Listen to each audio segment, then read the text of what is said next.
ആവർത്തന പുസ്തകം മോവാബ് സമതലത്തിൽ വെച്ച് മോശ ഇസ്രായേൽ മക്കൾക്ക് നൽകുന്ന 3 പ്രസംഗങ്ങളാണ്. വാഗ്ദത്ത നാട്ടിൽ പ്രവേശിക്കുന്നതിന് മുൻപായി ചില കാര്യങ്ങൾ മോശ തന്റെ ജനത്തെ ഓർമ്മിപ്പിക്കുകയാണ്. ഈ പുസ്തകത്തിൽ ഒരുപക്ഷെങ്കിൽ ഏറ്റവും അധികം ഉപയോഗിച്ചിരിക്കുന്ന വാക്ക് ഓർമ്മ എന്ന വാക്കാണ്. നിങ്ങൾ ഓർക്കണം, ഓർക്കണം, ഓർക്കണം. ഇത് ആവർത്തിച്ചാവർത്തിച്ച് മോശ തന്റെ ജനത്തോട് പറയുകയാണ്. അഭിവന്യ തിരുമേനി ഓർപ്പിച്ചതുപോലെ മോശ തന്റെ ജനത്തോട് പറയുന്നത് മോശയ്ക്ക് പറയാനുള്ള കാര്യങ്ങളല്ല. എന്താണോ തന്റെ ജനം ഓർക്കണമെന്ന് ദൈവം ആഗ്രഹിക്കുന്നത് ആ കാര്യം തന്റെ ജനത്തെ ഓർമ്മിപ്പിക്കുകയും ഓർമ്മപ്പെടുത്തുകയും ചെയ്യുകയാണ് മോശ. ഓർമ്മ എന്നത് ക്രിസ്തീയ ജീവിതത്തിലെ ഏറ്റവും പ്രധാനപ്പെട്ട ഒരു നന്മയാണ്. നമുക്കൊക്കെ ഓർമ്മയുണ്ട്. പക്ഷെ ഒരു പ്രശ്നം, മറക്കേണ്ടതെല്ലാമാണ് നമ്മൾ ഓർത്തു വെച്ചിരിക്കുന്നത്. ഓർക്കേണ്ടതെല്ലാം മറക്കുകയും മറക്കേണ്ടതെല്ലാം ഓർക്കുകയും ചെയ്യും. എന്നാൽ ദൈവം അങ്ങനെയല്ല. ദൈവം ഓർക്കേണ്ടത് ഓർക്കുകയും മറക്കേണ്ടത് മറക്കുകയും ചെയ്യും. ചില അപ്പച്ചന്മാരും അമ്മച്ചിമാരും ഒക്കെ ചിലപ്പോൾ പറഞ്ഞു കേട്ടിട്ടുണ്ട്, അച്ഛാ എന്താന്ന് അറിഞ്ഞുകൂടാ, പഴയതുപോലെ ഓർമ്മയില്ല. അപ്പം ഞാൻ പറയും, എങ്കിൽ എനിക്കൊരു 10,000 രൂപ കടം താ, നമുക്കറിയാമല്ലോ ഓർമ്മയുണ്ടോ. ചുമ്മാ പറയുന്ന ഓർമ്മയില്ലെന്ന്.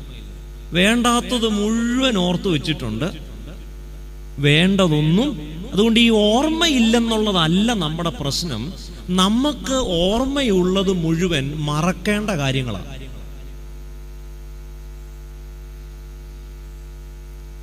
ഒരു പുതിയ നാട്ടിലേക്ക് പ്രവേശിക്കുമ്പോൾ, ഒരു പുതിയ രാജ്യത്തിലേക്ക് പ്രവേശിക്കുമ്പോൾ, ദൈവം പാലും തേനും ഒഴുകുന്ന ദേശം നൽകി അവിടെ ഒരു ജീവിതം ആരംഭിക്കുമ്പോൾ അവിടെ എന്തൊക്കെ കാര്യങ്ങളാണ് തൻ്റെ ജനം ഓർക്കേണ്ടത്? ഇതാണ് മോശ ദൈവത്തിനു വേണ്ടി തൻ്റെ ജനത്തെ ഓർമ്മിപ്പിക്കുന്നത്. ഇവിടെ പറയുന്നുണ്ട്, അതിൻ്റെ ആദ്യത്തെ വാക്യങ്ങളിൽ പറയുന്നു, നിങ്ങൾ ജീവിച്ചിരിക്കുകയും വർദ്ധിക്കുകയും യഹോവ നിങ്ങളുടെ പിതാക്കന്മാരോട് സത്യം ചെയ്ത ദേശം ചെന്ന് കൈവശമാക്കുകയും ചെയ്യേണ്ടതിന്. To leave, to multiply and to possess. നിങ്ങൾ ജീവിച്ചിരിക്കണം. ഈ ജീവിച്ചിരിക്കുക എന്നതിന് ജീവൻ ഉണ്ടായിരിക്കുക എന്നതല്ല അതിൻ്റെ അർത്ഥം. ജീവനുള്ളവരെല്ലാം ജീവിക്കുന്നില്ല. മലയാളത്തിൽ തന്നെ ഒരു പറച്ചിലുണ്ട്, ചത്തതിനൊക്കുമേ ജീവിച്ചിരിക്കലും എന്ന് പറയും. അതുകൊണ്ട് ജീവൻ ഉള്ളത് കൊണ്ട് മാത്രം നമ്മൾ ജീവിക്കുന്നു എന്ന് കരുതരുത്. ഒത്തിരി പേരും താമസിക്കുകയാണ്, ജീവിക്കുകയല്ല. ദൈവം നമ്മളെക്കുറിച്ച് ആഗ്രഹിക്കുന്നത് നമ്മൾ ജീവിക്കണം. അങ്ങനെ ജീവിക്കണമെങ്കിൽ നിങ്ങൾ ചില കാര്യങ്ങൾ ഓർക്കണം. മോശ തന്റെ ജനത്തോട് പറയുകയാണ്. സ്വാഭാവികമായും 430 സംവത്സരം അടിമകളായി കഴിഞ്ഞിരുന്ന ഒരു ജനം, അവരുടെ ആത്മാഭിമാനം, അവർക്ക് അവരോട് തന്നെയുള്ള ഒരു സ്നേഹം എല്ലാം നഷ്ടപ്പെട്ട് ജീവച്ഛവങ്ങളായ കുറെ മനുഷ്യരാണ്. ഇങ്ങനെയുള്ള ഒരു വിഭാഗത്തെ ദൈവം വാഗ്ദത്ത നാട്ടിലോട്ട് കൊണ്ടുപോകുമ്പോൾ എത്രയും പെട്ടെന്ന് അവരെ അവിടെ എത്തിക്കാനാണ് ശ്രമിക്കേണ്ടത്. നമുക്കറിയാം, നമ്മൾ രോഗിയായ ഒരാളുമായി യാത്ര ചെയ്യുകയാണെങ്കിൽ, അല്ലെങ്കിൽ ഗർഭിണിയായ ഒരു സ്ത്രീയുമായി യാത്ര ചെയ്യുകയാണെങ്കിൽ, എത്രയും പെട്ടെന്ന് നമ്മൾ ലക്ഷ്യസ്ഥാനത്ത് എത്താനാണ് ശ്രമിക്കുക. വഴിയിൽ വെറുതെ സമയം നമ്മൾ പാഴാക്കില്ല. ഇതൊരു സാമാന്യ ബുദ്ധിയാണ്. എന്നാൽ ദൈവം ഇവിടെ ചെയ്യുന്നത്, ഇസ്രയേലിൽ നിന്നും മിസ്രയേമിൽ നിന്നും കനാൻ നാട്ടിലേക്കുള്ള ദൂരം നടന്ന് തീർത്താൽ 1 വർഷം കൊണ്ട് എത്താം. എന്നാൽ 1 വർഷം കൊണ്ട് എത്തേണ്ട ദൂരം ദൈവം നടത്തി തീർക്കുന്നത് 40 വർഷം കൊണ്ടാണ്.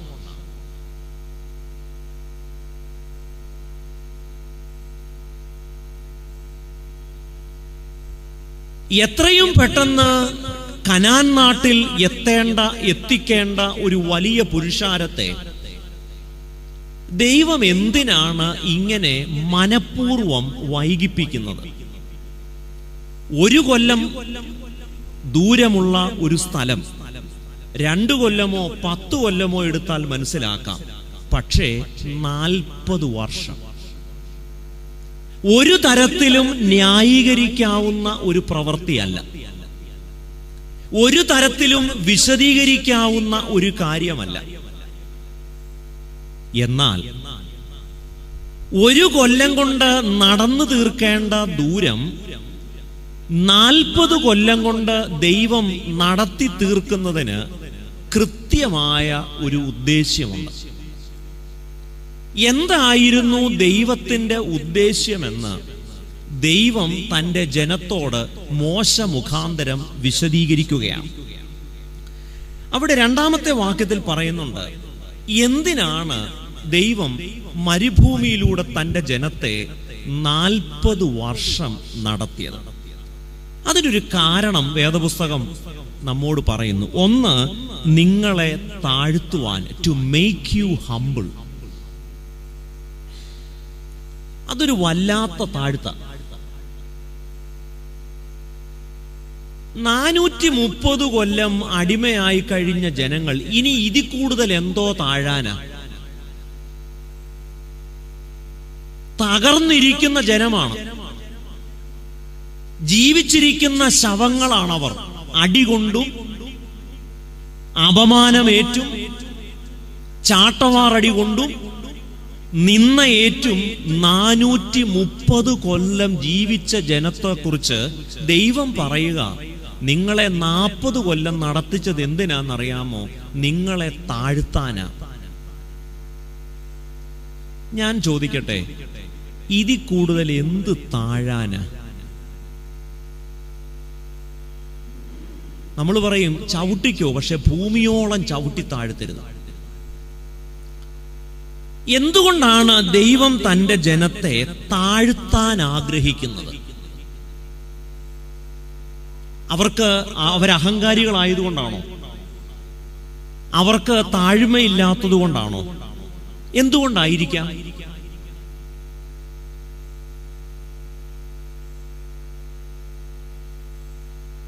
ഇവിടെയാണ് ദൈവത്തെ നാം ശരിയായി അറിയേണ്ടത്. 2 തരത്തിലുള്ള താഴ്മയുണ്ട്. ഒന്ന്, അപകർഷതാബോധം കൊണ്ടുള്ള താഴ്മയുണ്ട്. ഒരു ഉദാഹരണം പറഞ്ഞാൽ, നമ്മൾ പള്ളിയിലൊക്കെ എന്തെങ്കിലും ഒരു മീറ്റിംഗ് ഒക്കെ ഉണ്ടെങ്കിൽ ചിലരെത്ര പറഞ്ഞാലും മുന്നോട്ട് വരത്തില്ല, അവർ പിറകിലിരിക്കും. അത് വിനയം കൊണ്ടാണോ നാണം കൊണ്ടാണോ?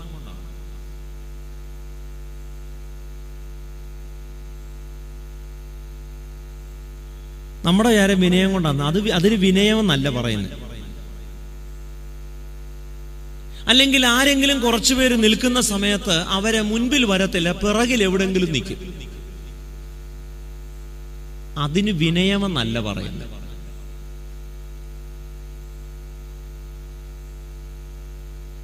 നമ്മുടെ പറമ്പിൽ ജോലി ചെയ്യുന്നവർ, അല്ലെങ്കിൽ അടുക്കളയിൽ പണിയെടുക്കുന്നവർ, അവർ എത്ര വിളിച്ചാലും അവർ അരങ്ങത്തേക്ക് വരത്തില്ല. അവർ വീടിന്റെ പിന്നാമ്പുറങ്ങളിൽ എവിടെങ്കിലും കാണും.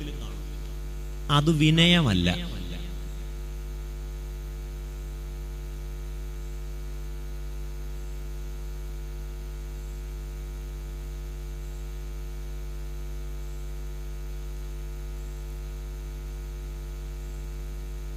ചിലരെപ്പോഴും ഇങ്ങനെ തല കുനിച്ചിരിക്കും. അത് പ്രാർത്ഥിച്ചുകൊണ്ടിരിക്കുന്നതുകൊണ്ടല്ല. മുൻപോട്ട് വരാത്തതും എപ്പോഴും പിറകിലിരിക്കുന്നതും ആളുകൾ കൂടി വരുമ്പോൾ അരങ്ങത്ത് വരാതെ മാറി നിൽക്കുന്നതും വിനയം കൊണ്ടാകണമെന്ന് നിർബന്ധമില്ല.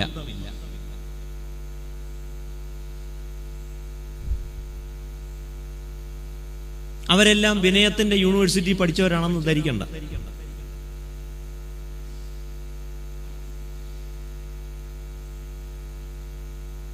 അപകർഷതാബോധവും ആത്മനിന്ദയുമുള്ള മനുഷ്യർക്ക് പലപ്പോഴും തല നിവർത്തി നിൽക്കാൻ കഴിയാറില്ല.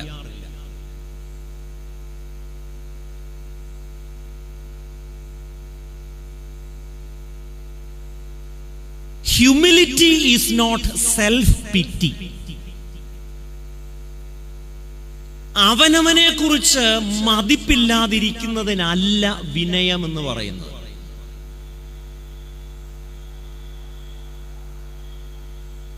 നമ്മൾ പലപ്പോഴും ഈ സെൽഫ് പിറ്റി അല്ലെങ്കിൽ ആത്മനിന്ദയെയാണ് വിനയമായി തെറ്റിദ്ധരിക്കുന്നത്.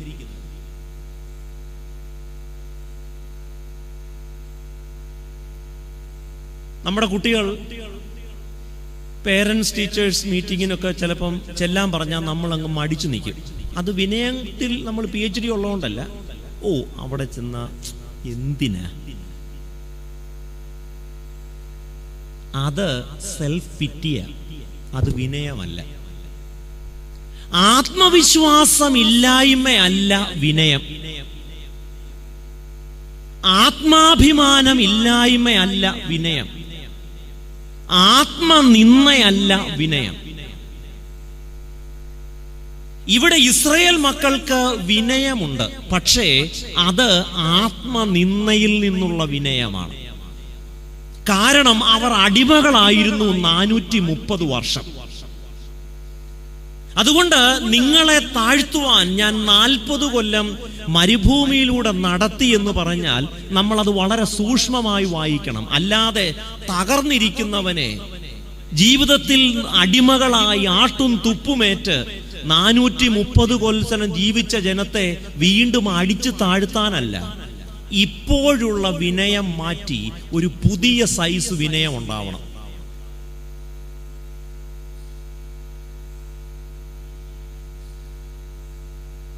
ആത്മനിന്ദയുടെ സ്ഥാനത്ത് ആത്മാഭിമാനത്തിൽ നിന്ന് ഉള്ള വിനയമാണ് ദൈവം പ്രതീക്ഷിക്കുന്നത്.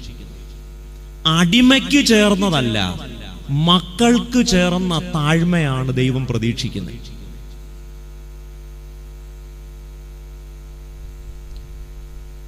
മലയാളത്തിലെ ഒരു അനുഗ്രഹീത എഴുത്തുകാരനാണ് M. മുകുന്ദൻ. അദ്ദേഹം ഒരു പുസ്തകം എഴുതിയിട്ടുണ്ട്. ഭാഷോ ബുക്സ് പ്രസിദ്ധീകരിച്ചാണ് കോഴിക്കോട്ട്. ആ പുസ്തകത്തിന്റെ തലക്കെട്ട് വലിയ രസമാണ്. ഓർമ്മകളിലേക്ക് മടങ്ങി വരുന്നവർ എന്നാണ് ആ പുസ്തകത്തിന്റെ പേര്.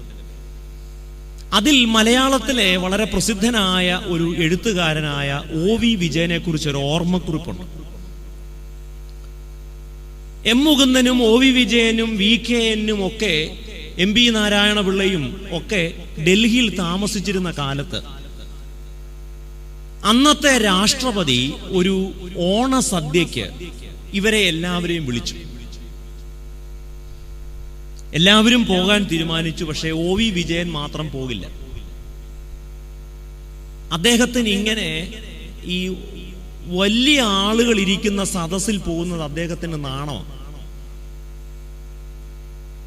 ഇന്ദ്രപ്രസ്ഥത്തെ വിറപ്പിച്ച കാർട്ടൂണിസ്റ്റാണ് മുകുന്ദൻ, OV വിജയൻ. പക്ഷേ രാഷ്ട്രപതിയോ അതുപോലെയുള്ള ആളുകളൊക്കെ ക്ഷണിച്ചാൽ അത്തരം ചടങ്ങിൽ പോകാൻ അദ്ദേഹത്തിന് ഒരു ആത്മവിശ്വാസക്കുറവുണ്ട്. അദ്ദേഹം പറഞ്ഞു, ഞാൻ വരുന്നില്ല. അത് വിനയം കൊണ്ടല്ല, ആത്മവിശ്വാസമില്ലാത്തത് കൊണ്ടാണ്.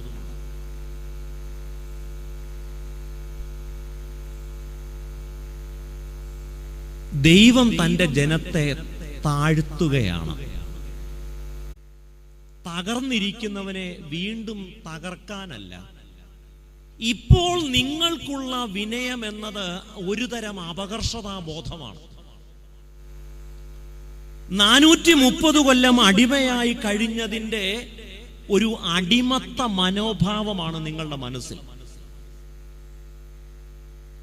ഫറവോന്റെ ഇഷ്ടകച്ചൂളകളിൽ ഈയാമ്പാറ്റകളെ പോലെ ചത്തുവീണ പൂർവികരുടെ മക്കളായതിന്റെ ഒരു ആത്മനിന്ദ പേറി ജീവിക്കുകയാണ്.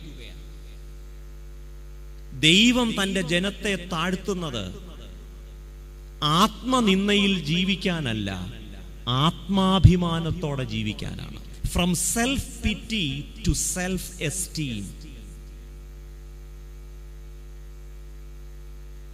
നമ്മൾ ദൈവമക്കളാണ്. ഒരു ദൈവ പൈതൽ എപ്പോഴും തല ഉയർത്തി ജീവിക്കണം. അല്ലാതെ പമ്മി പമ്മി പമ്മി പോക്കറ്റടിക്കാരൻ നിൽക്കുന്ന പോലെ നിൽക്കേണ്ട കാര്യമില്ല. അടിച്ചിട്ടുണ്ടെങ്കിൽ മാത്രം അങ്ങനെ പമ്മി നിന്നാൽ മതി.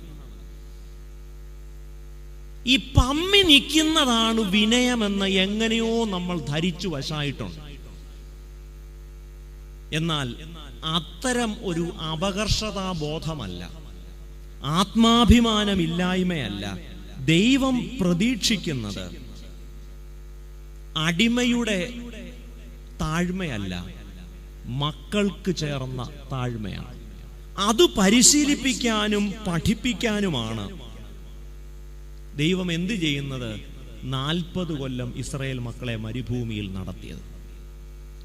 വീണ്ടും പറയുന്നു, എന്തിനാണ് ഞാൻ നിങ്ങളെ മരുഭൂമിയിലൂടെ നടത്തിയത്? 2-ാം വാക്യത്തിൽ പറയുന്നുണ്ട്, തൻ്റെ കൽപ്പനകൾ പ്രമാണിക്കുമോ ഇല്ലയോ എന്ന് നിന്നെ പരീക്ഷിക്കാൻ. So to make you humble. ഒന്നാമത്തേത് താഴ്ത്താൻ. 2, നിങ്ങളെ പരീക്ഷിക്കാൻ. എന്ത്? നിങ്ങൾ അനുസരിക്കുമോ എന്ന്. ഒരടിമയ്ക്ക് അനുസരിച്ചു മാത്രമേ ശീലമുള്ളൂ. എന്നാൽ ദൈവം പ്രതീക്ഷിക്കുന്നത് അടിമയുടെ അനുസരണമല്ല, മക്കൾക്ക് ചേർന്ന അനുസരണമാണ്. 2 തരത്തിലുള്ള അനുസരണമുണ്ട്. ഒന്ന്, അടിമയുടെ അനുസരണമുണ്ട്. കാരണം അടിമയ്ക്ക് അതല്ലാതെ മറ്റു വഴിയില്ല. അടിമയെ സംബന്ധിച്ചിടത്തോളം അനുസരിക്കാനല്ലാതെ മുന്നിൽ മറ്റു മാർഗങ്ങളില്ല. എന്നാൽ മക്കൾക്ക് അനുസരിക്കാനും അനുസരിക്കാതിരിക്കാനുമുള്ള സ്വാതന്ത്ര്യമുണ്ട്. ആ സ്വാതന്ത്ര്യത്തിൽ നിന്നും അനുസരണം തിരഞ്ഞെടുക്കുകയാണ്. അതുകൊണ്ട് ഈ എല്ലാ അനുസരണവും അനുസരണമല്ല, ദൈവത്തിന് പ്രസാദമുള്ള അനുസരണമാണെന്ന് ധരിക്കരുത്.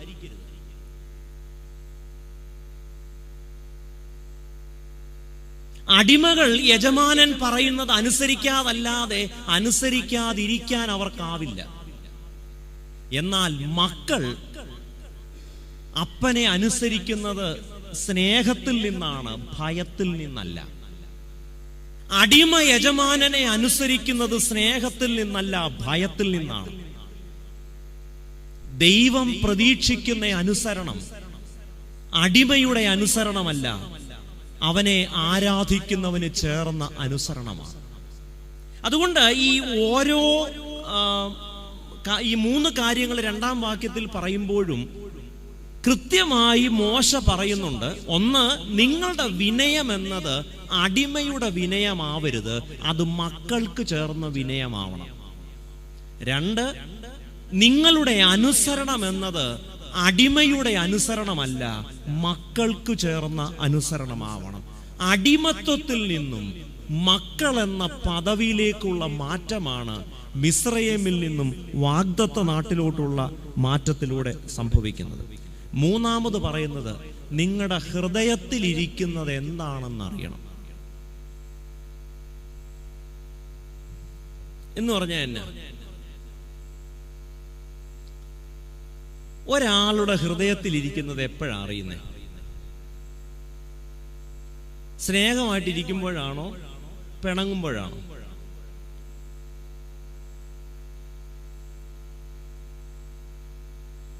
വീട്ടിൽ അപ്പനും മക്കളും തമ്മിലോ ഭാര്യയും ഭർത്താവും തമ്മിലോ ഒക്കെ അസ്വാരസ്യങ്ങൾ ഉണ്ടാകുമ്പോൾ നമ്മൾ അങ്ങോട്ടും ഇങ്ങോട്ടും മലയാളത്തിലും സംസ്കൃതത്തിലും ഒക്കെ നമ്മൾ പഠിച്ചിട്ടുള്ള ശ്ലോകങ്ങൾ ചൊല്ലാറുണ്ട്. ഈ കവിതയും ശ്ലോകവും ചൊല്ലുമ്പോഴാണ് നമ്മൾ അറിയുന്നത്, എൻ്റെ ദൈവമേ, ഇവിടെ മനസ്സിൽ ഇതെല്ലാം ഉണ്ടായിരുന്നു. ഏതാ 1947 പറഞ്ഞ കാര്യമാണ്. അല്ലെങ്കിൽ 15 കൊല്ലം മുമ്പ് ബസ് സ്റ്റാൻഡ്, മൂവാറ്റുപുഴ ബസ് സ്റ്റാൻഡിൽ നിന്നപ്പോൾ പറഞ്ഞ കാര്യം, അത് ഇത്രയും നേരം മനസ്സിൽ വെച്ചിരിക്കുമായിരുന്നു. ഹൃദയത്തിലുള്ളത് എന്താണെന്ന് അറിയണമെങ്കിൽ അത് അനുകൂല സാഹചര്യത്തിലല്ല, പ്രതികൂല സാഹചര്യത്തിലെ പുറത്തോട്ട് വരും. ഒരു കഥ പറയാം, കഥയല്ല, ഒരു സംഭവമാണ്. ഈ 2ാം ലോകമഹായുദ്ധകാലത്ത് ഹിറ്റ്ലറിന്റെ പട്ടാളത്തിൽ, അതായത് ജർമ്മൻ പട്ടാളത്തിൽ ധാരാളം ഇംഗ്ലീഷ് ചാരന്മാരുണ്ടായിരുന്നു. ഈ ചാരന്മാരെ കുറിച്ച് നമുക്കറിയാം. അവർ ചാരനാണെന്ന് അറിയാതിരിക്കാൻ വേണ്ടി ഏതൊക്കെ തരത്തിൽ അവരെ തന്നെ വേഷപ്രച്ഛന്നമാക്കാമോ അതെല്ലാം അവർ ചെയ്യും. അതുകൊണ്ട് ഈ ഇംഗ്ലീഷ് ചാരന്മാർ ജർമ്മൻ ഭാഷയൊക്കെ പഠിച്ച് ജർമ്മൻകാരേക്കാൾ നന്നായി ജർമ്മനൊക്കെ സംസാരിച്ച് ഈ രഹസ്യങ്ങൾ ചോർത്തുന്നു എന്ന് ഹിറ്റ്ലർ മനസ്സിലാക്കി. അപ്പോൾ ഹിറ്റ്ലർ അവരോട് പറഞ്ഞു, തന്റെ വിശ്വസ്തരായ ചില സേനാ മേധാവികളെ വിളിച്ചിട്ട് പറഞ്ഞു, നമ്മുടെ പട്ടാളത്തിൽ ചില ചാരന്മാരുണ്ട്, പക്ഷെ അവരെ തിരിച്ചറിയാൻ ഒരു വഴിയില്ലല്ലോ. ഞാനൊരു ഉപായം പറയാം. നിങ്ങൾ മാർച്ച് ചെയ്യുമ്പോൾ, ലെഫ്റ്റ് റൈറ്റ് എന്നൊക്കെ പറഞ്ഞ് മാർച്ച് ചെയ്യുമ്പോൾ മുൻപിൽ പോകുന്ന പട്ടാളക്കാരന്റെ ഉപ്പൂറ്റിക്ക് ഒരു ചവിട്ട് കൊടുക്കണം. അവൻ ആദ്യം ജർമ്മൻ ഭാഷ പറയുമോ ഇംഗ്ലീഷ് പറയും. അവൻ ചാരനാണെങ്കിൽ ഇംഗ്ലീഷ് പറയും. കാരണം ചവിട്ട് കിട്ടുമ്പം അറിയാതെ പറഞ്ഞു, അതാണ് ശരിക്കുമുള്ള അന്യഭാഷ. പള്ളിയിൽ ഇരിക്കുമ്പോൾ പറയുന്നതല്ല, പള്ളിയിൽ നിന്ന് ഇറങ്ങി കഴിയുമ്പോൾ പറയുമ്പോഴാണ് ശരിക്കും അന്നേരപ്പോഴാണ് അന്യഭാഷ തുടങ്ങുന്നത്. ഇവിടെ പറയാ, നിങ്ങളുടെ ഹൃദയത്തിൽ ഇരിക്കുന്നത് എന്താണെന്ന് എനിക്കറിയണം. ദൈവമാരാ മോൻ. നമ്മുടെ വിചാരം നമുക്ക് ഭയങ്കര ബുദ്ധി എന്നാണ്. ദൈവത്തിന് കൃത്യമായ ഒരു വിശദീകരണമുണ്ട്. എന്തിനാണ് ഞാൻ 40 കൊല്ലം നിങ്ങളെ മരുഭൂമി നടത്തിയത്? So there is a purpose behind the wilderness. ഒന്ന്, to make you humble. എന്ത് തരം വിനയമാണ്? അടിമയുടെ വിനയമല്ല, അടിമയുടെ താഴ്മയല്ല, മക്കൾക്ക് ചേർന്ന താഴ്മ. 2, to test you. നിങ്ങൾ അനുസരിക്കുമോ ഇല്ലയോ എന്നറിയാൻ ഞാൻ നിങ്ങളെ പരീക്ഷിച്ചതാണ്. അടിമയുടെ അനുസരണമല്ല, മക്കൾക്ക് ചേർന്ന അനുസരണം. 3, to know what is in your heart. നിങ്ങളുടെ ഹൃദയത്തിലുള്ളത് എന്താണ് എന്നറിയണം. വീണ്ടും നമ്മൾ ഈ ഭാഗം വായിക്കുമ്പോൾ, എന്തിനാണ് നിങ്ങളെ മരുഭൂമിയിൽ 40 കൊല്ലം നടത്താൻ ദൈവം തീരുമാനിച്ചത്? അതിന്റെ വിശദീകരണം ദൈവം കൊടുക്കുകയാണ് മോശയിലൂടെ. എന്നിട്ട് പറയുന്നു, ഈ മരുഭൂമിയിൽ വെച്ച് ഞാൻ എന്താണ് ചെയ്തത്? അവിടെ പറയുന്ന ഒരു കാര്യം 8-ാം അധ്യായത്തിന്റെ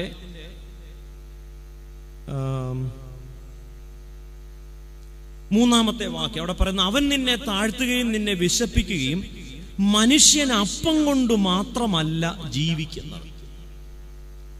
ദൈവം എന്തിനാണ് ഈ 40 കൊല്ലം ഇസ്രായേൽ മക്കളെ മരുഭൂമിയിൽ കൂടെ നടത്തിയത്?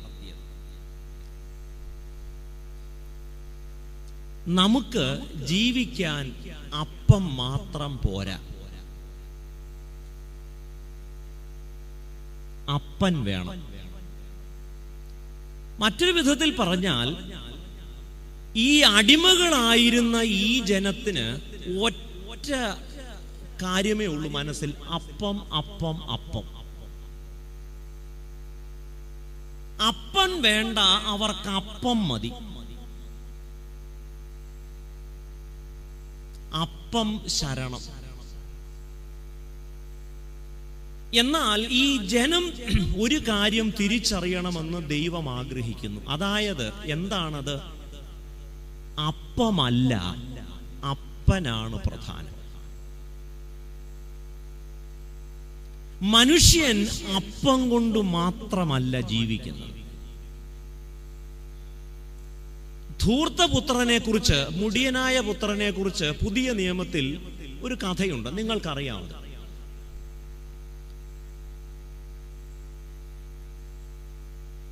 ഈ മകന്റെ പ്രത്യേകത, അവൻ അപ്പന്റെ കൂടെ താമസിക്കുന്നതിൽ വലിയ സന്തോഷമില്ല. അവനാകെ വേണ്ടത് അപ്പമാണ്. അതുകൊണ്ട് അവൻ അപ്പത്തിന്റെ പുറകെ പോയി അപ്പനെ വിട്ടിട്ട്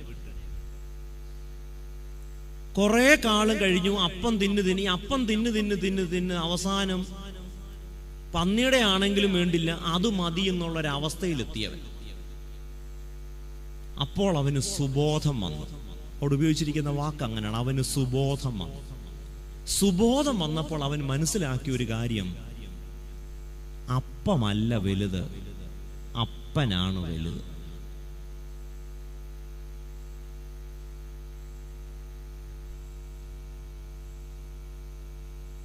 നമ്മുടെ ക്രിസ്തീയ ജീവിതത്തിൽ പലപ്പോഴും ഈ ഒരു പരീക്ഷ നമുക്കുണ്ടാവാം. നമ്മൾ അപ്പത്തിനു വേണ്ടി മാത്രം ജീവിക്കുന്ന മനുഷ്യരായി തീരുന്നുണ്ടോ? യേശു കർത്താവിനെ പരീക്ഷിക്കുന്നുണ്ട് സാത്താൻ. നല്ല വട്ടയപ്പം പോലുള്ള, എനിക്ക് ആൽബിൻ 2 വട്ടയപ്പം കൊണ്ടുവച്ചു. നല്ല മയമായിരുന്നു. ഒരെണ്ണം ആൽബിൻ ഉദ്ദേശിച്ചത്, ഞാൻ 2 എണ്ണം തിന്നു. കാരണം നല്ല മയമുള്ളതാണ്. പറക്കരച്ചൻ വിചാരിച്ചു കാണും ഇയാൾ ഇതുവരെ വട്ടയപ്പം കാണാത്ത പോലുള്ള കഴിപ്പായിരുന്നു. ഭാഗ്യം 3 കഷണം കൊണ്ട് വെക്കാഞ്ഞെന്ന് ചിലപ്പോൾ അച്ഛൻ വിചാരിക്കും. നല്ല അപ്പം. ഞാനത് 2 എണ്ണവും കഴിച്ചു. യേശുക്രിസ്തുവിന്റെ മുമ്പിൽ നല്ല വെള്ളയപ്പം പോലെ, നല്ല വട്ടയപ്പം പോലുള്ള കല്ല്. സാത്താൻ പറയാ, നിന്റെ മനസ്സിന്റെ ആഗ്രഹം പോലെ ഈ കല്ലങ്ങ് അപ്പമായാലോ എന്നങ്ങ് പറ. ഉടനെ കർത്താവ് പറഞ്ഞു, അതൊരു പരീക്ഷയാണെന്ന് മനസ്സിലാക്കി. എന്നിട്ട് കർത്താവ് പറയാണ്, മനുഷ്യൻ അപ്പം കൊണ്ട് മാത്രമല്ല ജീവിക്കുന്നത്. ഇസ്രായേൽ മക്കളെ മരുഭൂമിയിൽ വെച്ച് ദൈവം പഠിപ്പിച്ച ഏറ്റവും പ്രധാനപ്പെട്ട പാഠം, അപ്പം കൊണ്ട് മാത്രമല്ല മനുഷ്യൻ ജീവിക്കുന്നത്. അപ്പമല്ല, അപ്പനാണ് വലുത്. എന്നാൽ അപ്പനേക്കാൾ അപ്പത്തിന് പ്രാധാന്യം കൊടുക്കുമ്പോൾ അപ്പപ്പ കാണുന്നവനെ അപ്പാന്ന് വിളിക്കും. കാരണം ആകെ അപ്പം കിട്ടിയാൽ മതി. അതിനെ ആരെ വേണേലും അപ്പാന്ന് വിളിക്കാൻ തയ്യാറാണ്. നിങ്ങളുടെ പെരുമ്പാവൂരൊക്കെ ഇങ്ങനത്തെ പഴഞ്ചൊല്ലുണ്ടോന്ന് അറിഞ്ഞുകൂടാ. ഞാൻ തലപിടിക്കാരനാണ്. ഞങ്ങളുടെ നാട്ടിൽ ഇങ്ങനെയൊക്കെയുള്ള പഴഞ്ചൊല്ലുണ്ട്. നിങ്ങൾ സ്റ്റാൻഡേർഡ് കൂടിയവരായതുകൊണ്ട് ചിലപ്പോൾ ഇതിവിടെ കാണത്തില്ല. ഞങ്ങളുടെ നാട്ടിൽ പറയാം, അപ്പപ്പ കാണുന്നവനെ അപ്പാന്ന് വിളിക്കരുത്.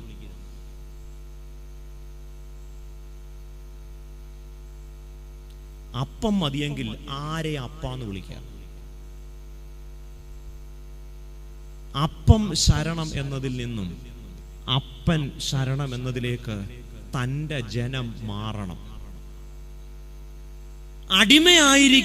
അടിമകളായിരിക്കുന്ന മനുഷ്യർക്ക് അവർക്ക് ആകെ അപ്പം മതി.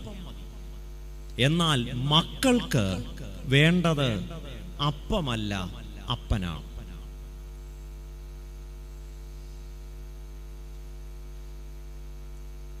പഴയ നിയമത്തിൽ എനിക്കിഷ്ടപ്പെട്ട ഒരു സംഭവമുണ്ട്. അബ്രഹാമിന്റെയും ലോത്തിന്റെയും സംഭവം. അവർക്കിടയിൽ തർക്കമുണ്ടായി. അവരുടെ വേലക്കാർ തമ്മിലാണ് തർക്കം തുടങ്ങിയത്. ഒരു ദിവസം അബ്രഹാമും ലോത്തും കൂടെ തീരുമാനിച്ചു, നമുക്ക് പിരിയാം. അബ്രഹാമാണ് പറയുന്നത്, നാം സഹോദരങ്ങളല്ലോ. അബ്രഹാമിനെയും ലോത്തിനെയും അവരൊരുമിച്ച് വന്നു.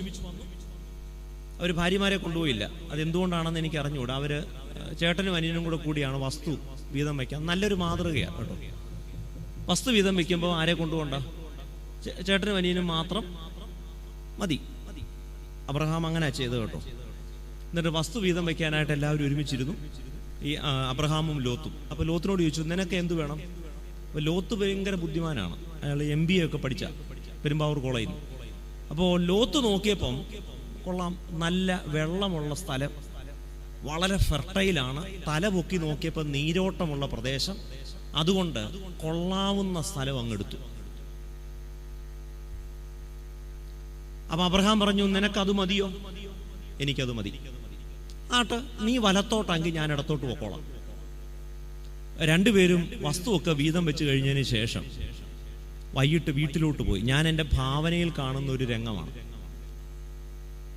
സാറായിക്ക് വലിയ ടെൻഷനാണ്. ഇന്നും മിക്കവാറും അങ്ങേരെ ഒപ്പിച്ചു കാണും. ആര്? അനിയൻ. പക്ഷെ ലോത്തിന്റെ ഭാര്യ നമുക്കറിയാമല്ലോ, സോൾട്ട് മാംഗോ ട്രീ ആയ പുള്ളിക്കാരി. ലോത്തിന്റെ ഭാര്യയ്ക്ക് അറിയാം, ഞങ്ങളുടെ അച്ഛനെ പറ്റിക്കാനൊന്നും ആർക്കും പറ്റത്തില്ല. ഞങ്ങളുടെ അച്ഛൻ ഭയങ്കര ബുദ്ധിയുള്ള ആളാണ്. മനസ്സിലായോ? കമന്ന് വീണ അവിടെ അടിച്ചുകൊണ്ട് പോകുന്ന അച്ഛനാ. ഞങ്ങളുടെ അച്ഛനെ ഒന്നും പറ്റിക്കുക. പക്ഷേ സാറയ്ക്ക് ആ ഉറപ്പില്ല. സാറയ്ക്ക് ടെൻഷനാണ്, അയ്യോ ഇന്നും ഇയാളെ പറ്റിച്ചു കാണും. ലോത്ത് വൈകിട്ട് വീട്ടിൽ ചെല്ലുമ്പോൾ ദൂരെ നിന്നേ വരുന്നുണ്ട്, ഭയങ്കര സന്തോഷത്തില. അപ്പൊ ലോത്തിന്റെ ഭാര്യ ചോദിച്ചു, എങ്ങനെയുണ്ട് അച്ചായ? Done. Deal or no deal? Deal. പണി പറ്റിച്ചു. കെട്ടിപ്പിടിച്ചൊരു ഉമ്മയെ കൊടുത്ത് പറഞ്ഞു, I am proud of you. ഭയങ്കര സന്തോഷം. അന്ന് അവിടെ മട്ടൻ ബിരിയാണിയായിരുന്നു. സാറ നോക്കിയിരിക്കുക അബ്രഹാം വരുന്ന കാണാൻ. പതിവ് പോലെ ഓർഡിനറി ബസ്സിനേക്കാൾ താമസിച്ചാണ് വരവ്. താമസിച്ചപ്പോഴേ മനസ്സിലായി ഇന്നും പറ്റിച്ച്. ദൂരെ നിന്ന് പതുക്കെ നടന്നു വരിക. ചോദിച്ചു, എന്തായി? അബ്രഹാം ഒന്നും പറഞ്ഞില്ല. ഒപ്പിച്ചോ? അവൻ കൊണ്ടുപോട്ടടി, അവനല്ലേ ആവശ്യം. സാറ മനസ്സിൽ പണി, എൻ്റെ ദൈവമേ, ഇതുപോലൊരു മണ്ണുണ്ണിയാണല്ലോ എനിക്ക് കിട്ടിയത്. ആ ലോത്തിനെ എങ്ങാനും എൻ്റെ ഭർത്താവായി കിട്ടിയിരുന്നെങ്കിൽ. എൻ്റെ വിചാരം അന്ന് ഇഷ്ടം പോലെ സാറ കുഞ്ചൻ നമ്പ്യാരുടെ കവിത മുഴുവൻ ചൊല്ലി കേൾപ്പിച്ച് കാണണം മിക്കവാറും. വീണ പൂവാണോ ഏത് പൂവാണോന്ന് അറിഞ്ഞുകൂടാ, അന്ന് കുറെ കവിത ചൊല്ലിക്കാണും. അന്ന് അവരുടെ രണ്ടുപേരുടെയും വീട്ടിൽ വല്ലാത്ത ഒരവസ്ഥയാണ്. ലോത്ത് മട്ടൻ ബിരിയാണിയൊക്കെ കഴിച്ചിട്ട് നല്ല സുഖമായിട്ട് ഉറങ്ങി. കാരണം ഇത് വെട്ടിപ്പിടിച്ച രാത്രിയാണ്. അബ്രഹാമും അന്ന് ഉറങ്ങി. സാറ ഒത്തിരി പുലഭ്യം പറഞ്ഞു. പക്ഷെ അബ്രഹാം ഉറങ്ങി. അത് വിട്ടുകൊടുത്ത രാത്രിയാണ്. വെട്ടിപ്പിടിച്ചതൊന്നും നിലനിൽക്കില്ല.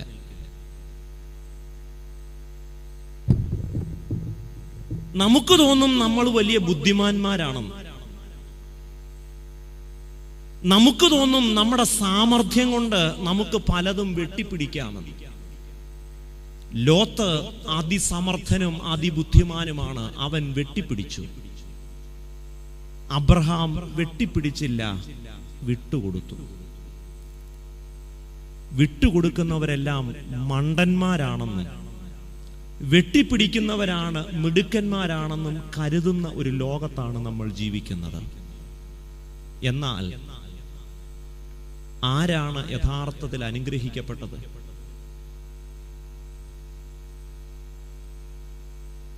അബ്രഹാമിന് അപ്പൻ ശരണം, ലോത്തിന് അപ്പം ശരണം.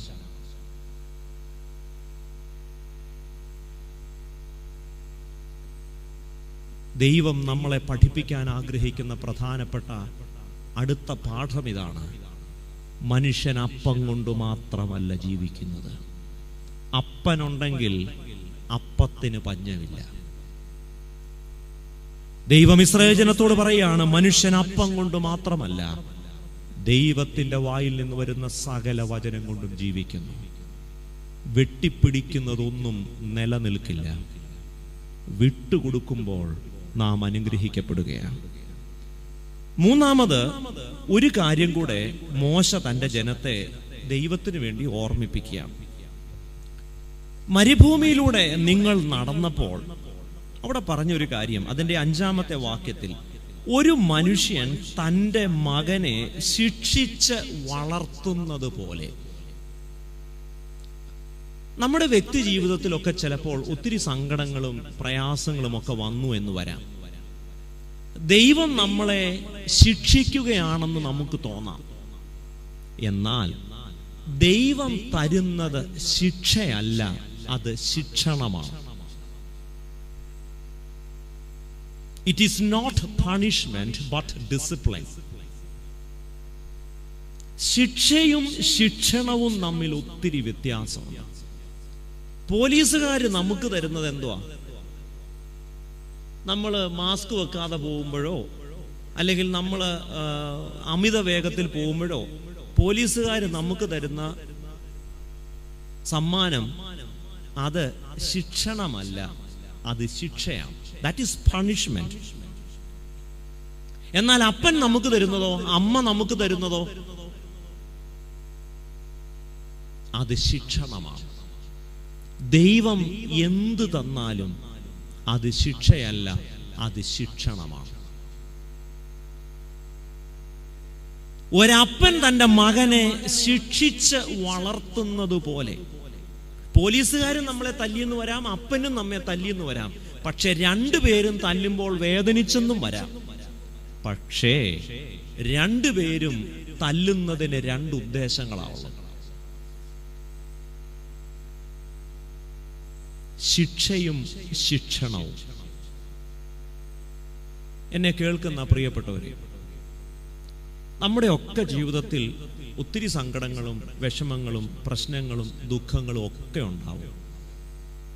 ദൈവം എന്താ നമ്മളെ ഇങ്ങനെ ശിക്ഷിക്കുന്നത് എന്ന് നമുക്ക് തോന്നിയെന്ന് വരാം. എന്നാൽ ദൈവം തരുന്നതൊന്നും ശിക്ഷയല്ല, അതൊക്കെ ശിക്ഷണമാണ്. അതുകൊണ്ടാണ് കൊച്ചുകുഞ്ഞ് ഉപദേശിയുടെ ഒരു പാട്ടുണ്ട്, ദോഷങ്ങളാൽ ഒന്നും ദോഷമായിട്ടൊന്നും അവൻ ചെയ്യില്ല. കാരണം നമുക്ക് ദോഷം വരണം എന്ന ലക്ഷ്യം അല്ലെങ്കിൽ അങ്ങനെ ഒരു താല്പര്യം ദൈവം തരുന്ന ഒരു സങ്കടത്തിന്റെ പിന്നിലും ഇല്ല.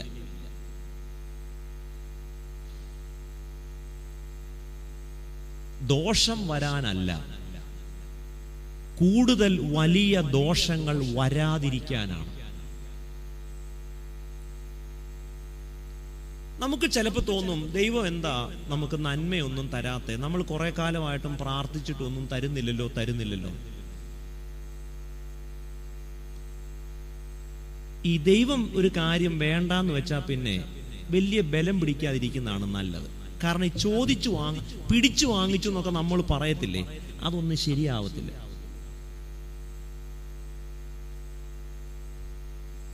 ഇസ്രയേലിന്റെ ചരിത്രത്തിൽ ദൈവം പലവട്ടം പറഞ്ഞ രാജാവ് വേണ്ട, പറ്റത്തില്ല, തന്നേ പറ്റൂ. പിടിവാശിയ. ദൈവം ചില കാര്യങ്ങൾ വേണ്ട എന്ന് തീരുമാനിച്ചാൽ ഉപവാസ പ്രാർത്ഥന നടത്തി ബലപ്രയോഗം നടത്തരുത്. വേണ്ട. എന്നാൽ അത് തിരിച്ചറിയാൻ നമുക്ക് പലപ്പോഴും കഴിയാറില്ല. നമ്മുടെ വിചാരം എന്താണെന്നറിയാമോ? നമുക്ക് നല്ലത് എന്താണെന്ന് ദൈവത്തെക്കാൾ നമുക്കാണ് അറിയാവുന്നതെന്നാണ് നമ്മുടെ ധാരണ. കാരണം പുള്ളിക്ക് പഴയ ആളല്ലേ, അത്രയൊന്നും ബുദ്ധിയില്ല. നമുക്കെന്താണ് നല്ലതെന്ന് നമ്മളെക്കാൾ നന്നായി അറിയാവുന്നത് ദൈവത്തിനാണ്.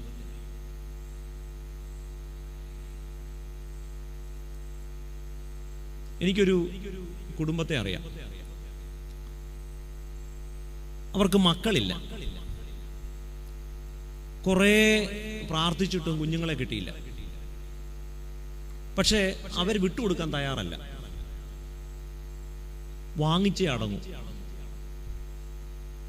ആ പഞ്ചായത്തിലുള്ള മുഴുവൻ പ്രാർത്ഥനയ്ക്കും പോകും. കാരണം മക്കളെ കിട്ടുന്നിടം വരെ ഏത് സഭയിൽ പോയാലും ശരി മക്കളെ കിട്ടണം. എങ്ങനെ ആയാലും എന്തുകൊണ്ടോ ദൈവം ഒരു പൈതലിനെ കൊടുത്തു. ഒരു 10-16 വയസ്സായപ്പോൾ ആ പ്രദേശത്തെ ഏറ്റവും വലിയ ആഭാസനായിട്ട് ആ പയ്യൻ മാറി. അപ്പോൾ എന്നോടൊരു ദിവസം പറഞ്ഞു, എൻ്റെ അച്ഛാ, ഇതിലും ഭേദം ഈ ചെറുക്കൻ ഇല്ലാതിരിക്കുന്നതായിരുന്നു. ഞാൻ പറഞ്ഞു, ഇത് ദൈവത്തിന് പണ്ടേ അറിയാവുന്നതുകൊണ്ടാ വേണ്ട എന്ന് പറഞ്ഞു. നമ്മുടെ വിചാരം ദൈവം മക്കളെ തരാതിരിക്കുന്നത് ജോലി തരാതിരിക്കുന്നതൊക്കെ നമ്മളോടുള്ള സ്നേഹക്കുറവ് കൊണ്ടാണെന്നോ അല്ലെങ്കിൽ നമ്മളങ്ങ് നന്നായി പോകുമെന്നുള്ള അസൂയ അങ്ങനെയല്ല. നമുക്കെന്താണ് നല്ലതെന്ന് നമ്മളെക്കാൾ നന്നായി ദൈവത്തിനറിയാം. കുറഞ്ഞ പക്ഷം അത്രയെങ്കിലും ഒരു വിശ്വാസം നമുക്ക് ദൈവത്തെക്കുറിച്ച് വേണം. അതുണ്ടെങ്കിൽ തമ്പുരാൻ എന്ത് തന്നാലും അത് സന്തോഷത്തോടെ സ്വീകരിക്കാൻ പറ്റും. കാരണം എനിക്ക് എന്താണ് നല്ലതെന്ന് എന്നേക്കാൾ നന്നായി ദൈവത്തിനറിയാം.